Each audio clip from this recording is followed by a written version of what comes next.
John sat at his kitchen table with a stack of utility statements spread out in front of him. He wasn't the type to obsess over numbers, but these bills demanded attention. Every month, the amount seemed to creep higher, little by little at first, and then suddenly the jump was too large to ignore. He rubbed his forehead, scanning the figures again as if a mistake would reveal itself somewhere between the lines. His small home was tidy, efficient, and hardly extravagant. He lived alone, cooked simple meals, and kept lights off in rooms he wasn't using. The air conditioning ran sparingly, and he had upgraded most of his appliances to energy-saving models. Yet the bills told a different story, one that painted him as someone who left every light burning day and night. "Something isn't adding up," John muttered to himself. He flipped back through older statements, creating a timeline of the rising costs. 3 months ago, the increase had been mild enough to pass off as seasonal usage, but the most recent bill nearly doubled his average. That was impossible, and the nagging feeling in his chest grew heavier. John was not the type to jump to wild conclusions. His first instinct was practical. Maybe his old refrigerator was running inefficiently, or the water heater was overworking. He even wondered if his electric meter had been misread. That evening, he went around the house performing a self-check. He unplugged devices, turned off the television, and left only the essentials running. Then he sat on his porch with a notepad, watching the electric meter spin. The meter ticked along steadily, faster than it should have, almost as if something unseen was feeding on his power. The following morning, John called the utility company. He spoke with a polite representative who assured him the readings were accurate and that the meter had recently passed inspection. They offered to send someone out to double-check, but the earliest appointment was still a week away. John agreed, though the thought of waiting made him uneasy. Later that day, he mentioned the issue to a neighbor across the street, an older woman who spent much of her time gardening. She frowned and said, "I hope you figure it out soon. Sometimes these things turn out to be leaks you don't notice until it's too late." She meant well, but her suggestion didn't calm him. That night, John sat with the lights dimmed low, thinking back over his routine. He hadn't changed anything significant in his lifestyle. No new appliances, no visiting relatives, no sudden hobbies that demanded power tools or heavy equipment. Yet the meter continued to turn like a wheel on fire. It was then that he recalled a faint humming sound he had heard one evening near the side of his house. At the time, he thought it was an air unit cycling on, but now the memory pricked at him. The noise had seemed to linger just beyond his fence, almost as though it came from somewhere it shouldn't. The thought kept him awake longer than usual. Lying in bed, staring at the ceiling, John decided he couldn't sit idle. If something strange was happening, he would find out. The next day, he walked the perimeter of his property carefully, eyes scanning for anything out of place. At first, everything appeared normal, the grass freshly cut, the siding in good shape, the outdoor outlets unused. But as he circled back near his power box, a detail caught his attention. The ground near the fence looked slightly disturbed, as if someone had stepped there repeatedly. He crouched, examining the area more closely. From that angle, he noticed a faint line, something thin and out of place, disappearing into the grass and stretching toward the fence line. John froze, staring at it. His heart began to beat faster, though he told himself not to jump to conclusions. It could be nothing, perhaps just a garden hose or an old extension cord left behind. But the timing was too perfect and the placement too suspicious. He stood slowly, brushing the dirt off his hands, and cast a glance at the house next door. His neighbor, Karen, lived there. She was often unpredictable, sometimes cheerful, sometimes cold, and she had a reputation for borrowing things without asking. John had never imagined she might borrow electricity, though. The discovery left him unsettled. He decided not to act just yet, choosing instead to keep watch. If the cord was what he suspected, he needed proof before making any accusation. He returned inside, pulled the blinds slightly apart, and began a quiet vigil. The bills no longer looked like numbers on paper. They now felt like clues to a bigger mystery waiting to unfold. The night was quiet, with only the hum of crickets filling the air. John had turned off most of the lights in his house and sat in his living room chair with a clear view of the side window. From there, He could see the faint outline of his power box glowing under the dim porch light. He wasn't sure what he expected, but something in his gut told him that waiting might reveal more than searching had. Hours passed slowly, he himself with a book, though his eyes drifted constantly to the window. Around midnight, just as he was about to give up, he heard it again, the same faint humming sound he remembered from before. This time it was clearer, almost like the vibration of a small motor. John rose quietly and stepped to the window. His eyes adjusted to the darkness, and that was when he noticed movement. A thin, dark cord, barely visible under the moonlight, stretched taut along the grass, running directly from his power box toward Karen's yard. It disappeared behind a section of fence where shrubs provided convenient cover. His pulse quickened. This was no garden hose or random wire left behind. It was deliberate, and the way it ran so neatly suggested it had been placed there carefully. John's suspicions hardened into something close to certainty. Someone was drawing power from his line. For a long moment, he stood frozen at the window. He debated storming outside immediately, yanking the cord free and demanding answers. But he knew an impulsive move might backfire. Karen wasn't the type to admit fault easily, and if she had gone to this trouble, she wouldn't simply apologize when confronted. Instead, John decided to gather evidence. He retrieved his phone, careful not to draw attention, and snapped a few pictures through the glass. The images were grainy in the low light, but the line was visible, as was the path it took toward the neighboring property. Still, he needed something clearer. With a steadying breath, he slipped outside onto his porch. The night air was cool, and each step on the wooden plank seemed louder than it should. He moved slowly, crouching when he reached the yard and angled his phone for better shots. From here, the cord was undeniable. It was plugged directly into a hidden adapter connected to his power box. John crouched lower, snapping photo after photo until he felt satisfied. Then, carefully, he traced the line with his eyes as it stretched toward the fence. He could just make out the shadow of a reel lying near Karen's property, cleverly tucked behind some bushes. It was a bold setup, and that realization startled him more than he cared to admit. This wasn't a mistake or a casual accident, this was intentional. He quietly and returned inside, locking the door behind him. His hands shook slightly as he reviewed the photos. They weren't perfect, but they were enough to show someone what was happening. He placed the phone down on the table and sat back, breathing slowly. In the silence of his home, the weight of the discovery pressed down on him. This wasn't just about money anymore. It was about trust. Neighbors were supposed to look out for each other, not secretly take advantage. The next morning, John decided to test his theory further. He switched off most of the power in his house, leaving only his refrigerator and a few lights running. Then he returned to the meter and watched. To his astonishment, the dial spun just as quickly as before, unaffected by his reduced usage. That confirmed it. Electricity was being drawn elsewhere. As he stood there, Karen emerged from her front door, waving cheerfully as though nothing were wrong. She wore a casual smile, but John couldn't help noticing how quickly her eyes darted toward his power box before she turned away. That glance told him everything. He forced himself to smile back politely, unwilling to tip his hand too soon. Inside, though, he was already forming a plan. He would confront her, but not without clear proof and the certainty that she couldn't twist the story in her favor.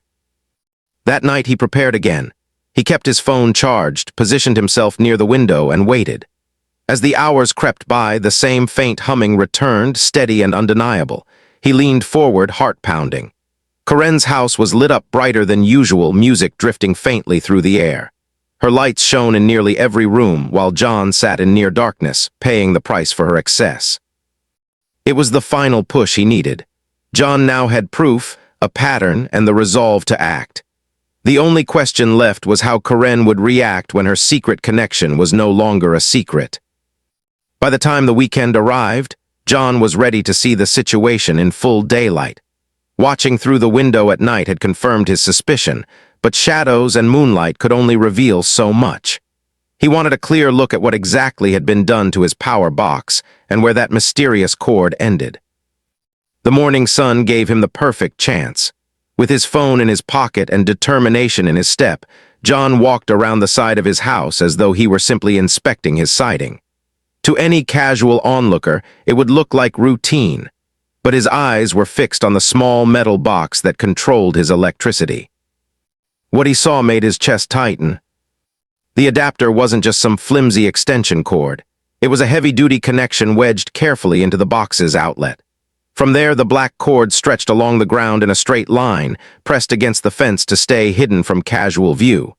Someone had taken their time with this. The wire was tucked neatly under leaves and dirt, almost camouflaged, but not well enough to escape his eyes. John crouched, pulling out his phone. In the bright daylight, the photos came out sharp and undeniable. He took close-ups of the adapter, wide shots of the cord's path, and even a short video that followed the line as it trailed toward the fence. The evidence was stacking up, piece by piece.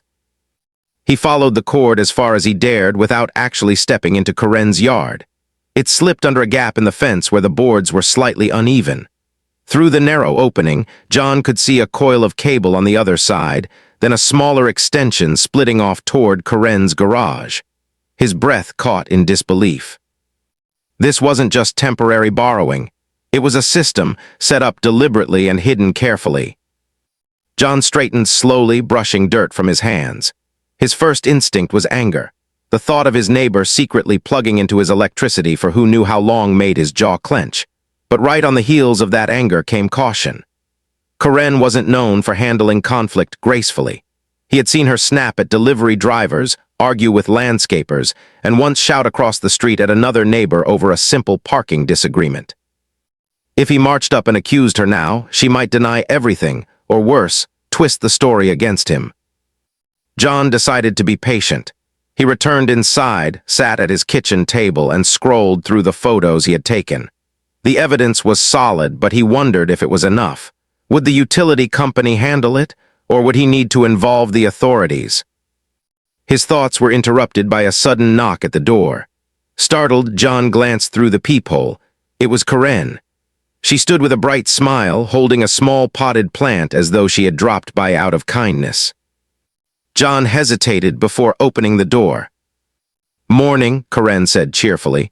"I thought I'd bring this over since I had an extra. It'll look nice in your kitchen window." Her voice was pleasant, but John couldn't shake the unease he felt. Just hours ago, he had been photographing the evidence of her setup. Now here she was, smiling as if nothing were wrong. "Thanks," John said carefully, taking the plant. "That's thoughtful of you." Karen's eyes flickered past him for a moment, landing briefly on his power box visible from the driveway. The glance was so quick that most people might have missed it, but John noticed. She didn't stay long, just a few pleasantries before heading back toward her yard. But that short visit left John more certain than ever. She wasn't just hiding something, she knew that he was suspicious. That evening, John sat at his desk and began writing notes.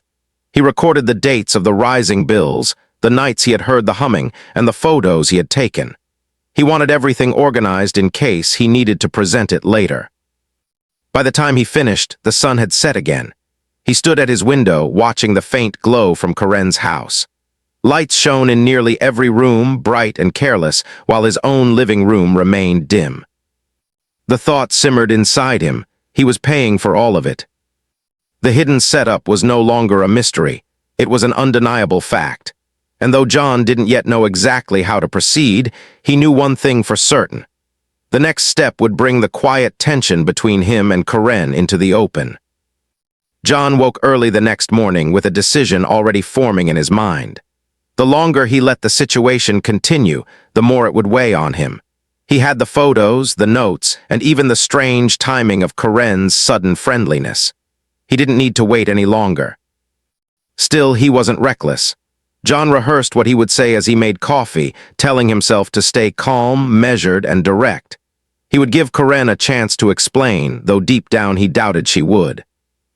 By mid-morning, he spotted her outside watering her flower beds. She wore a sun hat and hummed softly, looking every bit the picture of a relaxed neighbor. But John's nerves tightened as he crossed the lawn toward her. "Good morning, Karen," he began. She turned with a bright smile. "Oh, hi, John, how are you?" "I'm all right," he replied, though his tone carried more weight than casual conversation. Actually, I wanted to talk to you about something important. Her smile faltered just slightly, but she kept her cheerful expression. Of course, what's on your mind? John took a steady breath. I've noticed my electricity bills have gone up a lot. At first, I thought it was just seasonal, but it's too much to ignore now. I started checking around, and I found a cord running from my power box into your yard. For a moment, the air seemed to still between them. Karen blinked, then gave a short laugh as if he had told a mild joke. Oh, that, she said, waving her hand dismissively. Don't worry about it, it's just temporary. I had a little issue with one of my outlets, and I thought it would be easier to borrow a bit until I got it fixed. John frowned. Karen, that's not how it works. You can't just plug into someone else's power without asking. I've been paying for it, and the bills have doubled. Her tone sharpened, though her smile remained fixed. Come on, John, it's not that big of a deal. It's only electricity. You hardly even notice it, and I was planning to disconnect soon anyway. John stood his ground. It is a big deal. You need to disconnect it immediately. I have photos of the setup, and if it continues, I'll have no choice but to report it.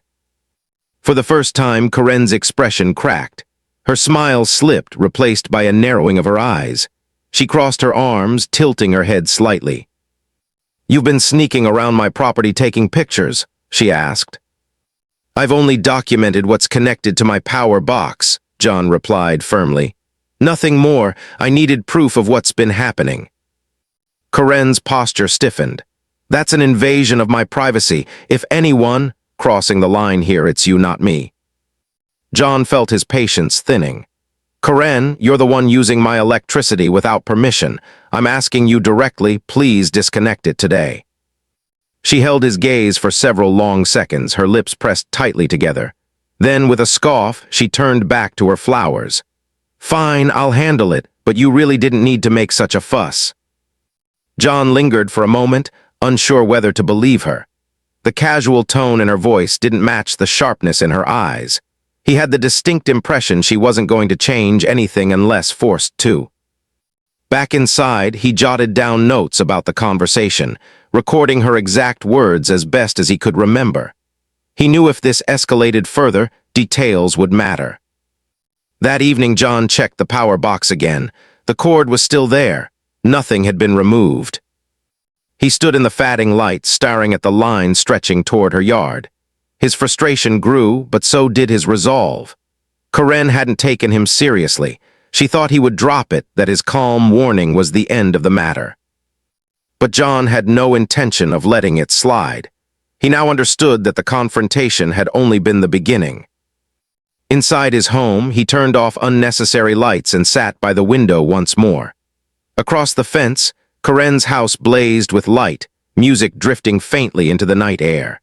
The hidden connection still hummed quietly, a reminder that the battle between neighbors was far from over. The next few days passed with a strange tension in the air. John had expected Karen to remove the cord after their conversation, but when he checked his power box each evening, the line was still there, hidden neatly under leaves and grass. Her promise to handle it had been nothing more than words.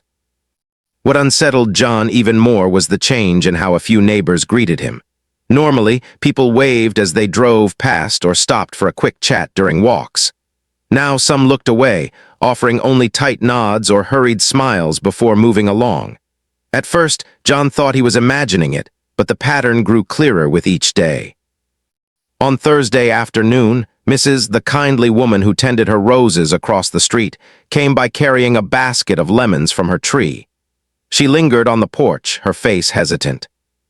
John, she said softly, I'm not one to meddle, but I thought you should know Karen has been talking.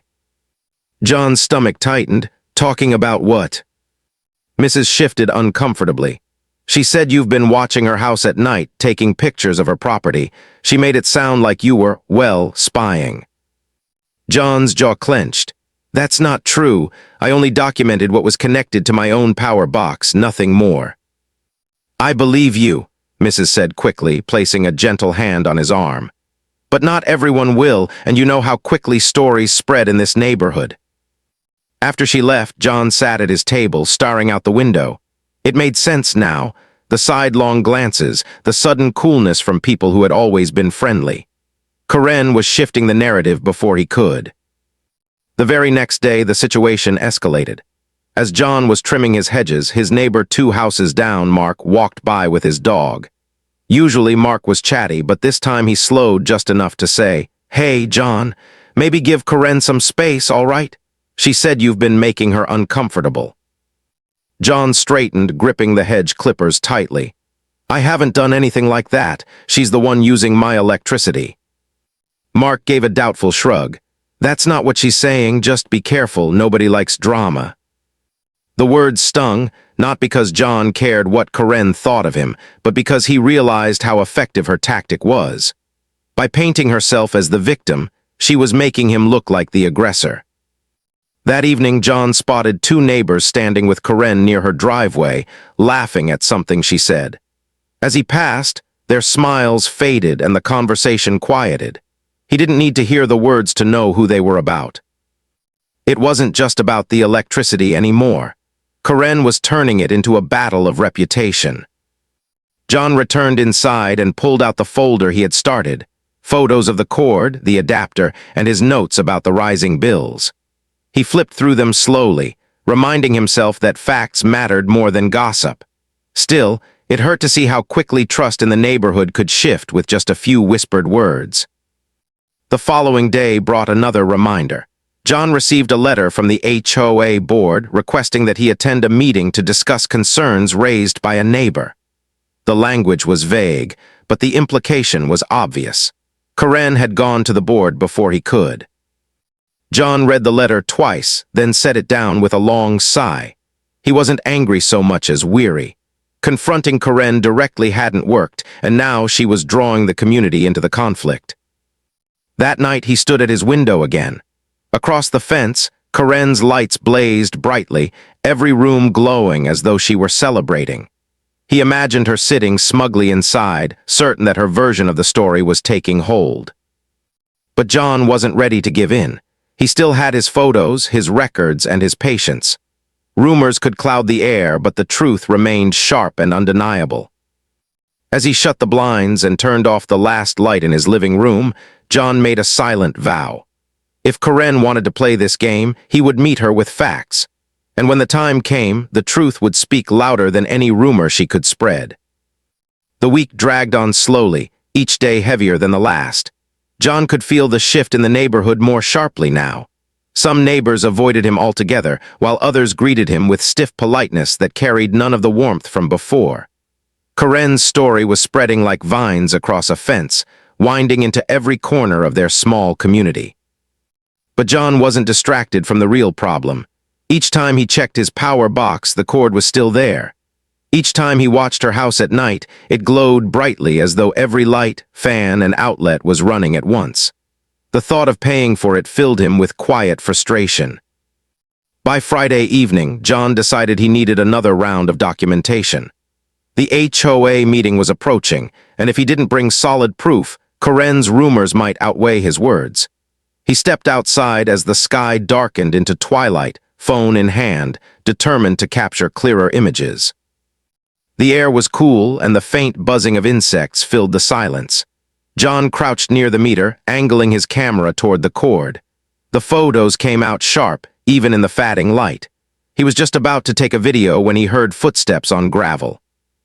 He turned, startled. Karen stood just a few yards away, her expression unreadable in the dim light. In one hand, she held something that caught the glow of the porch lamp, an old handgun, small but unmistakable. John froze. His phone nearly slipped from his grip, but he steadied it with trembling fingers. Karen's voice was calm, almost casual, though her words carried a sharp edge. "I told you before, John, stay off my property. I don't like people sneaking around watching me." John raised his free hand slowly, keeping his movement steady. "I'm not on your property, Karen. I'm standing by my own meter on my own side of the fence." She tilted her head, narrowing her eyes. "Doesn't look that way to me. From where I'm standing, it seems like you're snooping again." The quiet night seemed to amplify every word. John's heart pounded, but he forced himself to stay calm. "Karen, I don't want trouble. I just want you to disconnect the cord, that's all." For a moment, Karen said nothing. The silence stretched thin, broken only by the faint hum of her porch light. Then she gave a sharp laugh, though there was no humor in it. "You think you're the hero here, don't you?" she said. "Walking around with your little camera, collecting your little notes. Nobody believes you. Everyone knows you're just obsessed with me." John's jaw tightened. "This isn't about you, Karen. It's about the bills I'm paying. I have the proof. If you don't disconnect it, someone else will see it." Her smile faded, replaced by a colder look. She lifted the handgun slightly, not pointing it directly at him, but holding it high enough to make her meaning clear. "You should be careful, John. People who stick their noses where they don't belong tend to regret it." John's throat went dry. He knew he couldn't argue with her in this moment, not while the weapon was in her hand. Slowly, carefully, he slipped his phone into his pocket and took a step back. "I'm going inside now," he said evenly. "I don't want this to get any worse." Karen lowered the gun but didn't move aside. Her eyes followed him as he retreated toward his porch, every step heavy with the awareness that she was still watching. Only when he closed his door behind him did he allow himself a shaky breath. Inside, John leaned against the wall, his pulse racing. The confrontation had shifted everything. Rumors were one thing, but this was dangerous. Karen wasn't just avoiding responsibility anymore. She was willing to intimidate him into silence. He sat down, pulled out his phone, and replayed the short video he had managed to take before she arrived. Though the footage ended quickly, it still showed the cord plugged into his meter. More importantly, his phone had also captured faint audio, the sound of Karen's voice telling him to stay off her property. It wasn't much, but it was something. John knew then that he couldn't delay any longer. This wasn't just about high bills or whispered gossip. It had crossed into something far more serious.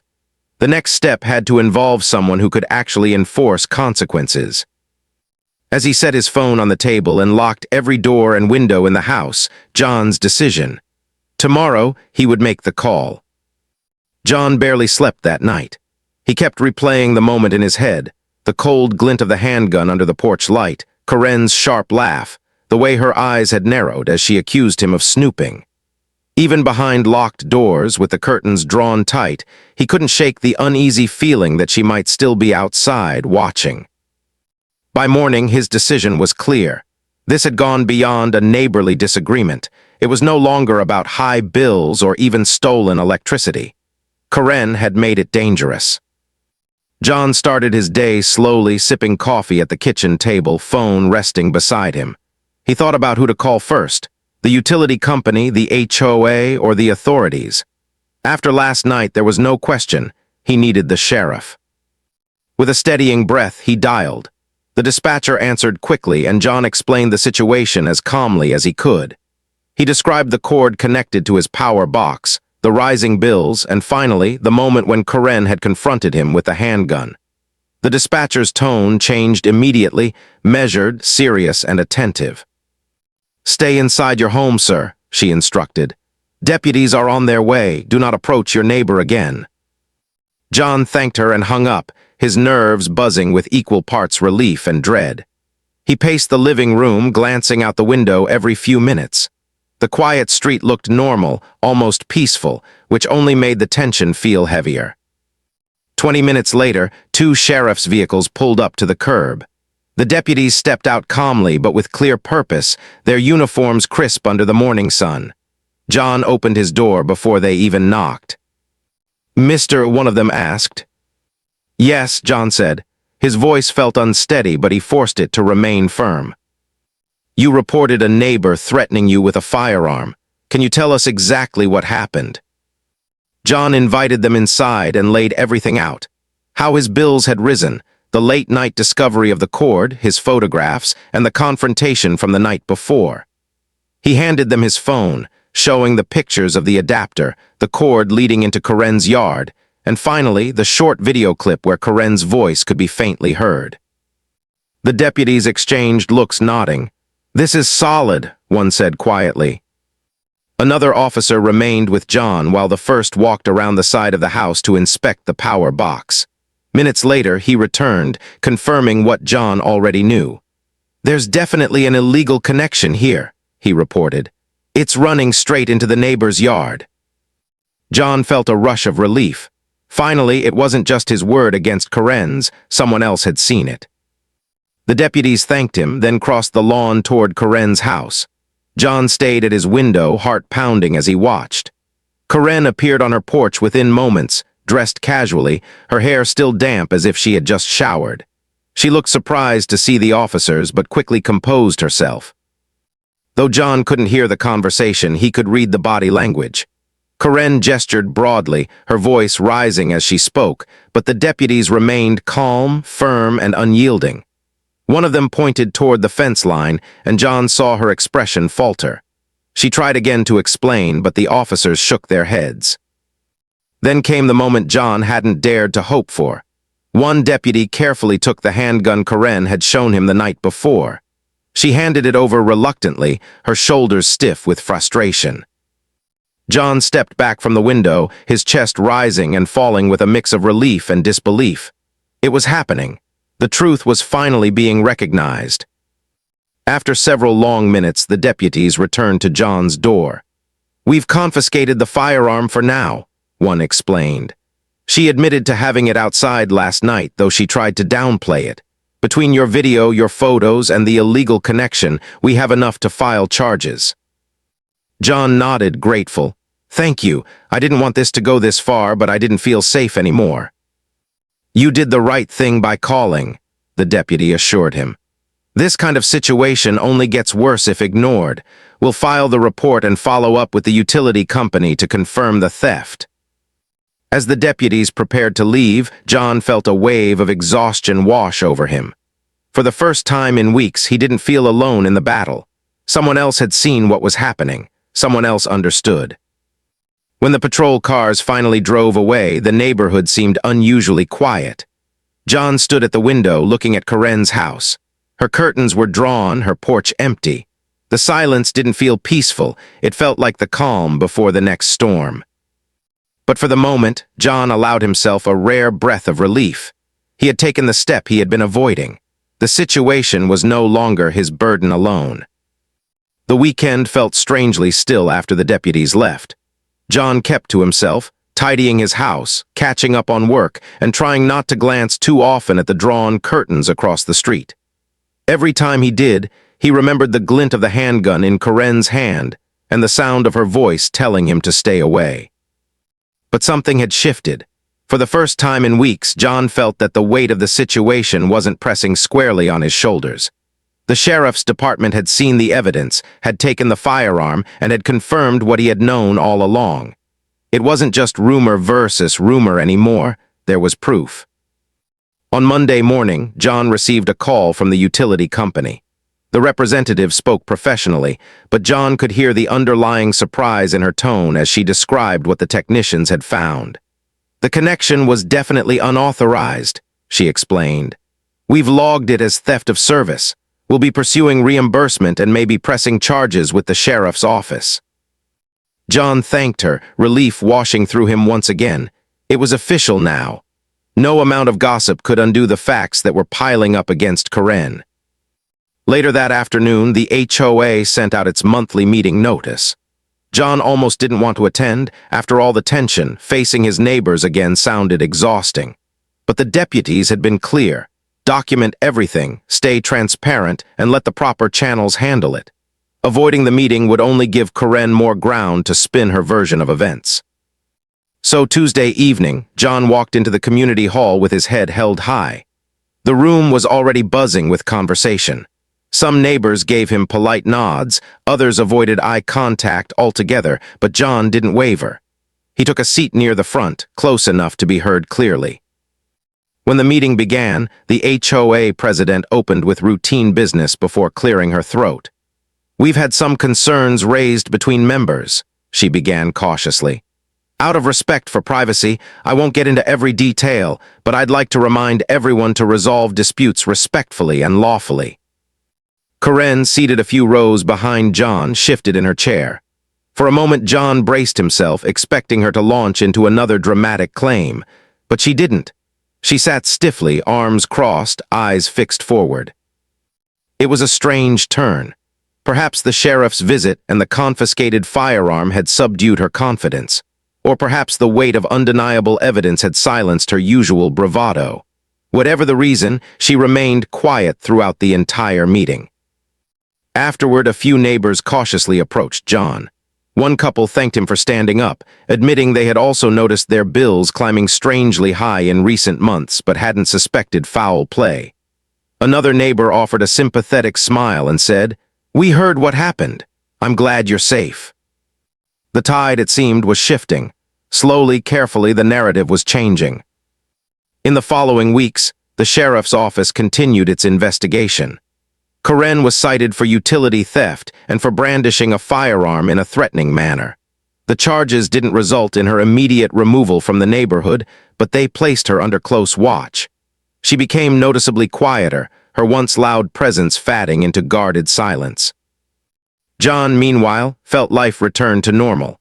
His bills leveled out, the suspicious chord was gone, and the weight of constant tension lifted. He spent evenings on his porch again, enjoying the soft hum of crickets and the gentle glow of the simple things that had once felt impossible under the shadow of conflict.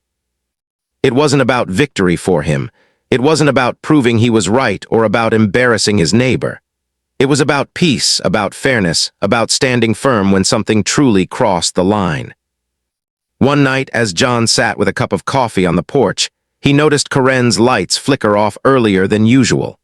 For a long moment, he watched her darkened windows, remembering the weeks of struggle, the fear, the accusations. He didn't feel anger anymore, just a quiet sense of closure. The neighborhood would always remember what had happened, of course. Stories like this didn't just fade away. But John also knew that time had a way of settling even the deepest cracks in a community. As the evening breeze rustled through the trees, he leaned back in his chair and allowed himself a rare, contented smile. The storm had passed, and though the memory of it lingered, he had faced it head-on and come out stronger. For the first time in a long while, John felt like his home was truly his again.